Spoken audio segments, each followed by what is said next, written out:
we have a collectible HPI DASH. This is a 2002 Acura Rsx body. This is a 10th scale entry model touring car. Now, what's cool about this is the history. When I first got into RC, this was already on the market. Now, I only purchased Nitro at that time, but this was the lowest entry, cheapest one you could possibly buy. They retailed for $120, ready to run. This was the cheapest brand name touring car you could have possibly purchased. They came pre-painted with really nice body shells. This is the Acura Rsx, one of my favorite designs. They also had some other ones.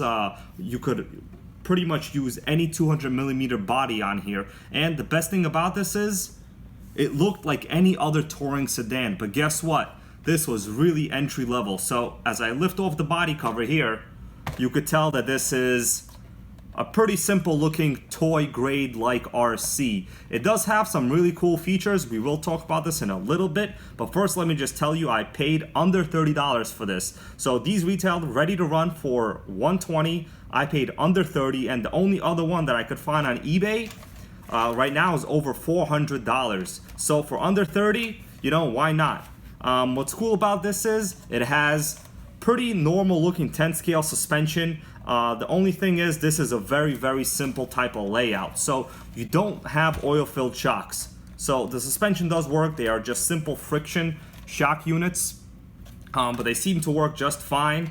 You have the classic HPI X pattern tires, but guess what? The compound is pretty stiff. It is not that soft. So also, there is no foam inserts. So as you can see, I lift the wheel off of the rim, no foam inserts. The tires are not glued on. In terms of speed, from what I have read online, they claim that this performs at about half the speed of any other comparable competition 10 scale touring car. So I think back in that time, a regular ready to run electric RC probably topped out at 25 miles an hour. So I would estimate this to be about 13 to 14 miles per hour top speed. In terms of drivetrain, it is very straightforward. It is simply rear wheel drive. It does have a differential. So as you can tell, I spin it, the wheel spins the other way. So it has a pretty normal diff. That is to be expected. The rear suspension has sort of a flex plate on here, very similar to the way that old school Tamiya's used to be built, especially the Lunchbox and the Monster Beetle models. As you can tell, if I flex this, the little flex plate here just kind of moves a little bit, and you have that basically being communicated to the rear suspension here. And once again, the rear shocks are also not oil filled. You can put on any kind of 10 scale tire on here, which is nice.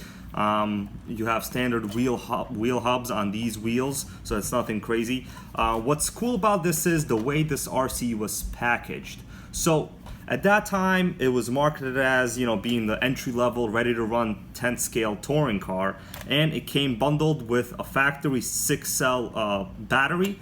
Battery door is pretty cool. Look at that. So if I open it up like this, it basically just swings open, and there you go. You would insert your battery, stick pack like there. You have your standard Tamiya connector, right? Today we will use Dean's plugs, but in the future I will be upgrading this.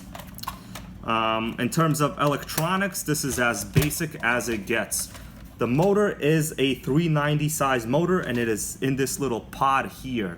I will try to disassemble it and upgrade this to a brushless system later on, just so you guys know my plans for this RC. I am going to be converting it to a modern brushless system, low powered system that I'll probably buy on eBay for $25 to $30. That should be interesting. The reason I have to do that is because this is one of those RCs that uses a 2-in-1 combination ESC receiver unit, and I am missing the remote control.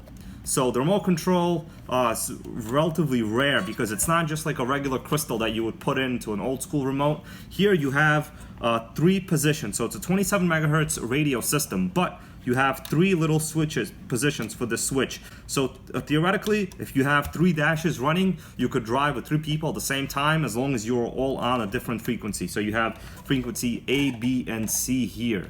That is pretty cool. I remember back in the day, if you had the same crystal as anybody else, you pretty much couldn't drive with them at the same time. So you know what? That is not bad. They kind of did away with the whole frequency issue. The other issue is the steering. So this has This doesn't have rather a steering servo. This has a little motor, kind of like the WPL RCs, where it goes full left, full right. I'm not quite sure if it is proportional or not. I haven't ran this, but it's very loud as I move the wheels. You hear that? Very loud. So later on in part 2 of this video, I will disassemble this whole front end of the chassis. We'll take a look at the factory included electronics, see what they're like. Overall, this is a pretty cool RC. I'm happy with the purchase. If you guys have any questions, please let me know. I will make sure to do a full in-depth running video with maybe if I can get these electronics to work with maybe another receiver. I doubt it, but looks like I will have to be converting this to a modern brushless system.